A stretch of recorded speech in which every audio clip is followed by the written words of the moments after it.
The interpreter pattern defines a grammar for a small language, giving each rule its own class that knows how to interpret itself. Let's understand the sentence 5 plus 3 minus 2. Picture one calculator class evaluating an entire expression in a single giant method. It splits the text, scans token by token, then branches through nested if-else for every operator. As plus, minus, and parentheses pile on, the method swells. Grammar and evaluation logic fuse together. Everyone must edit it.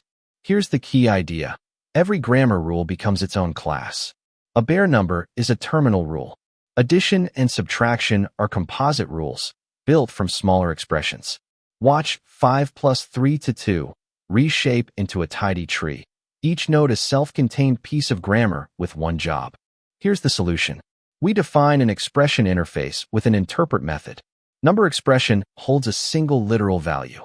AddExpression and SubtractExpression each hold two operands, then combine their interpreted results into a clean expression tree. The parser builds a tree for 5 plus 3 minus 2. Calling interpret on the root walks every node, each computing itself until the root returns 6. At the crown sits the expression interface. NumberExpression implements it as a terminal expression, holding a single number. AddExpression and SubtractExpression are non-terminal expressions. Each operator composes two child expressions, and those children can be operators too, forming a recursive tree that represents our whole arithmetic expression. Compare the two designs. The old way, one giant method parsing and switching on raw strings, every branch fragile. The new way, a tree of NumberExpression, AddExpression, and SubtractExpression objects.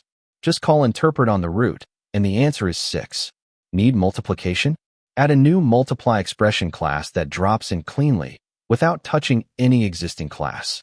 Each grammar rule becomes a class, and we interpret a sentence by walking its tree. The payoff, an extensible grammar, recursive evaluation for free, and new rules added in isolation.